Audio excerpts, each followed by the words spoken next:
Thank you so much for the invitation. Hello, everyone. We're very excited to be part of this presentation because it will show the collaborative effort of many teams. So the presentation is called Integration of the Gender Tools into EIB Product Profile Design Process, and that has been taken forward by a broad group, which I'm pleased to represent today. So as every innovation comes to fulfill a gap or to solve a problem. What is the problem here? So the problem is something is holding back progress in genetic gains and slowing down varietal turnover. We must be missing something. Low adoption of new varieties, particularly by women. We have a breeder thinking there, women and men's needs and preferences may not be met. Women and men have difficulties accessing seed from new varieties. What happens here is that women often have different trait preferences and needs than men, and preferences and access often reflect gender inequalities that can be worsened. So the analysis by the breeders identified that there was a problem there, and they were quite conscious of this issue. So the chair from EIB steering committee, I quote him, Hugo said, "Unless gender considerations are mainstreamed in the design and deployment of product profiles and breeding pipelines, the modernization of one CGIAR NARS breeding networks will not be able to deliver high genetic gains and accelerate varietal adoption rates." Okay, so we have a conscious realization that gender is important. But yet another problem. Okay, so gender is important. And now what? How do we deal with it? How can gender be systematically addressed when setting breeding priorities? Is there a specific process where we can include the gender information? What is the most important gender relevant information that we need to collect? So all of these questions were bubbling in the heads of many breeders and other scientists. And so the gender and a breeding initiative team members got together and said, well, guys, no problem. This is our job. In the CGIAR, we develop innovations to solve problems like this one. And so they went to the drawing board and starting a lot of brainstorming work, and the social scientists, breeders, gender experts, about 41 people getting together and thinking, so what are the principles? What is the data we need? How do we do this? So the Gender and Breeding Initiative brought together plant, animal breeders, social scientists, and developed a strategy for gender responsive breeding with supporting methods, tools, and practices. And this is how the G+tools were born out of this collaboration and for use by interdisciplinary breeding teams for socially inclusive targeting and product profiling. Okay, so these tools are born. And now what? What are the tools? What do they do? So the tools are a simple, practical, yet effective way for breeders and social scientists to share and interpret information from gender analysis. Okay, so you get this bag of information from gender analysis. Now, what do I do, right? These tools will help you organize it, interpret the information, and then apply it in product advancement decisions. So 2 key steps: segmenting and targeting of the market or the customers, and then product profiling. Using the G+tools, a team can identify if gender makes a difference to customer preferences for a specific market segment. And then the team can score any trait or variety based on gender differences that are likely to affect adoption. So once these tools were generated with the active participation of many breeders, I quote one of our big friends, Peter Kulako, who was engaged in the process from very early on. And he said, well, the G+tools can help breeders understand and meet end user needs and preferences better, so that when breeders market or disseminate a new variety, there will be easier acceptance. Okay, we got the problem. We have now a proposed solution, and then we need to test it. So there was a piloting and expansion phase. The tools were presented to EIB, and EIB came forward and said, hey guys, this is a great idea. Let's try it out. So we started the piloting process in 2 cases with EIB support, cassava in Nigeria and beans in Zimbabwe. And the RTP program also supported another 3 cases, being part of the Gender and Breeding Initiative, worked with sweet potato, banana, and cassava also. This first batch of work went through a capacity building exercise, processing of existing data, collection of additional data whenever needed, and then generated feedback to adapt those tools, and then eventually to systematically include it in their discussions. From this big batch initial, other teams have started to gain interest. And so we had newcomers and scaled out with beans in Kenya, potato in Uganda, lentils in Ethiopia. Okay, so this is the piloting team. And then what happened? How did it happen? So how did the process go?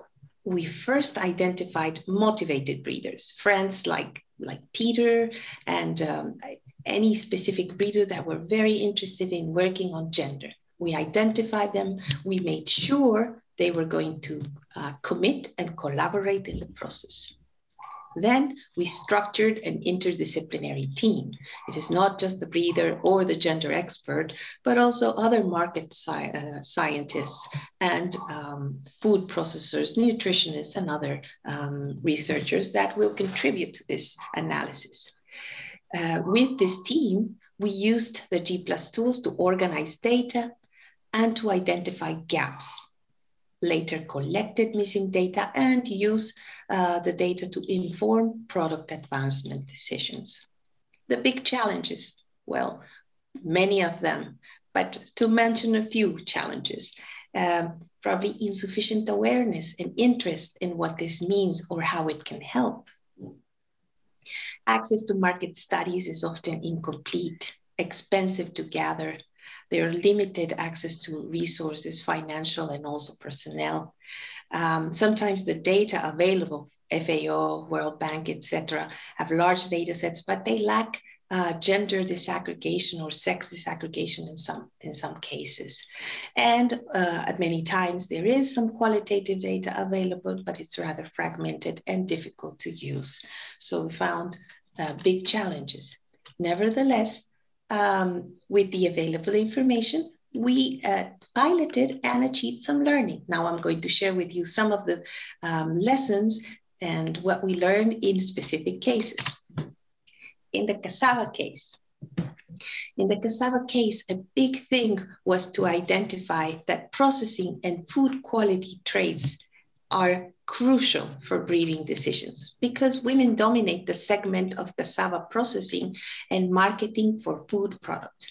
So if you're going to be breeding for the small scale processing of gari and fufu, who are you going to ask?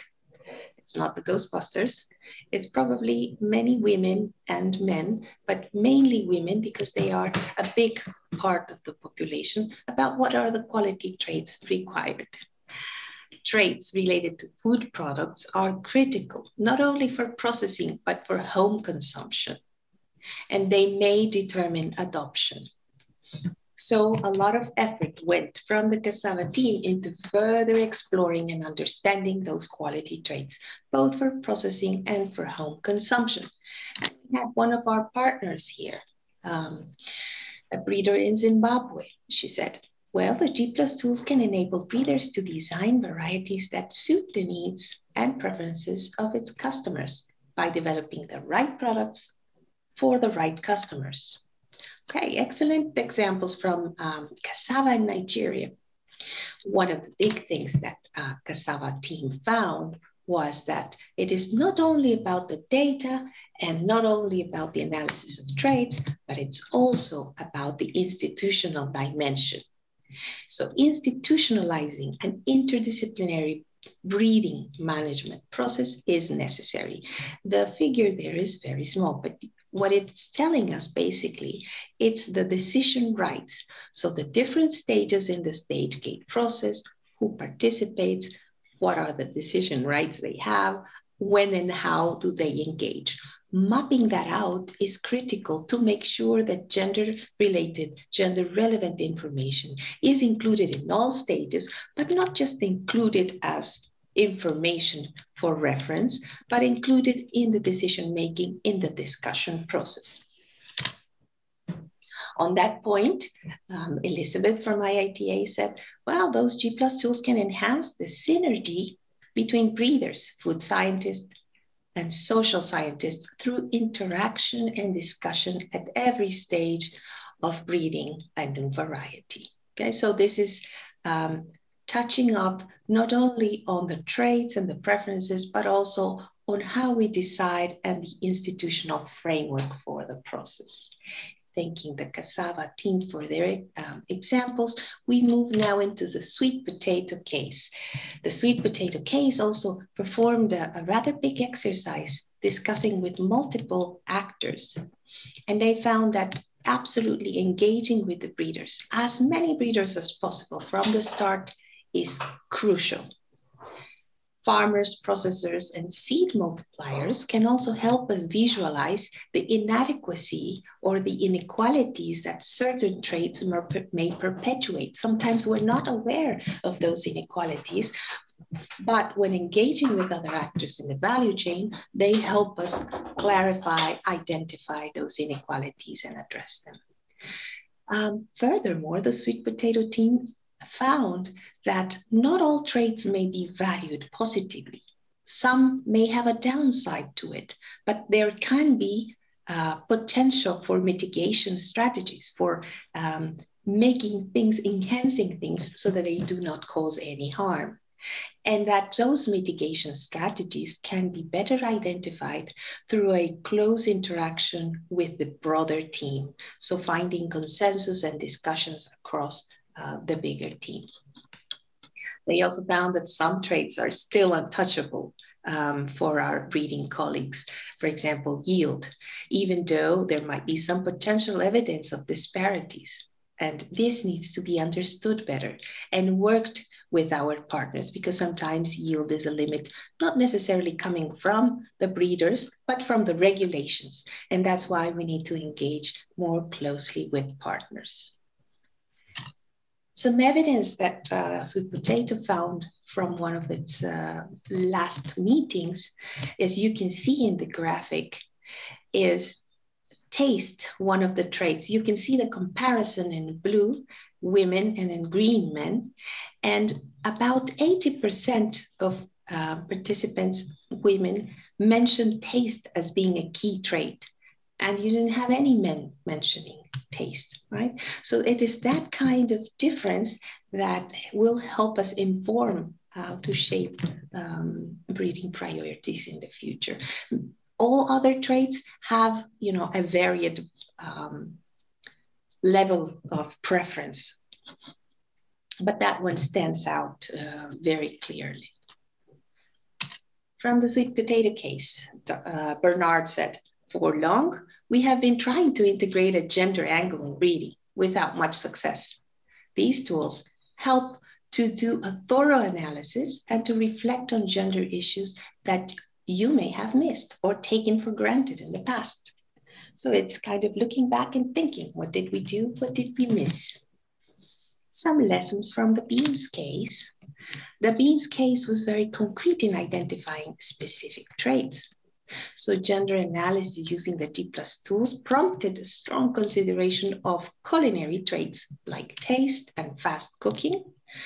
Based on existing data, historic data was analyzed. But then it also identified that other traits related to drudgery, to post-harvest handling, and time use were important for women. And those are referred to ease of threshing, pod shattering, absence of pod basins. Continuing with the beans case, one of the key findings from the beans case was that along the process, we need to be intentional and disciplined, systematic, to really develop gender responsive and demand-driven products. It's not something you do once. It is something you do over and over and reflect on it over time intentionally. So we need to have a systematic process. The beans also identified that institutions, schools, and the market are also shaping men and women's trade preferences. So influencing those other spheres of interaction can help identify what the preferences are or even shape them. The beans case, the lentils case, the newcomer, was also eager to work in their trade preferences. And what they found is that at the beginning, or just now, they were breeding for yield, earliness, seed size, disease resistance. Now, after conducting an analysis with the G+tools, the new information that they got is that they need to consider also, especially for women, taste, amount of fodder, and shattering. Taste, because it determines sometimes that women may or may not adopt the trait, but the amount of fodder became critical for feeding animals. So if you have an amazingly high yielding variety, but the amount of fodder you generate is low, you may be affecting another angle, and people may prefer not to adopt it. And the interaction with other actors also showed additional traits like the ability to split properly from traders and processors, the ability to dry without spoiling storage from traders and processors. So this has expanded their horizon of traits, and they will still need to do some prioritization. But after the experience, our friend Shiv said, losses from seed shattering shatter the dreams of farmers for a good harvest from the most popular lentil variety, Alemaya. The G+ tool has helped us to prioritize this trait in breeding product profiles designed for Ethiopia. So we see a concrete outcome here of them prioritizing this new trait to be included in their product profiles.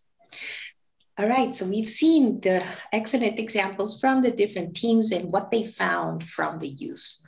What is next? What would be the next steps? Well, next is to enhance the analysis of social implications of traits. What do we mean by this? Is that we found a lot of gaps in data, so you don't really know how a specific trait may be impacting individuals from different groups. That is the kind of analysis we need to expand and go in depth. But it's not only about the data. It's also, like we've seen in the example of cassava, that the institutional and the structural change needed. We need to make sure that the transdisciplinary teams have a seat at the table during breeders' product advancement meetings and in the design of seed delivery pathways as well. Okay, so we've covered the data, we covered the institutional and structural change. And what else? Well, we need to scale the use of the tools, scale it out to more of our partners, scientists, and curriculums in universities and centers for crop improvement. Make it part of one CG. And in this sense, we have had a very close interaction with the Market Intelligence Initiative, and we've built in the great experience from Module 1 from EIB, the Gender and Breeding Initiative, to incorporate the topic in the Market Intelligence and Product Profiling Initiative. So we look forward to more interactions with that initiative once we receive more information on whether it's approved or not. Thank you so much for listening to this presentation, and I'll be happy to respond to any queries you may have.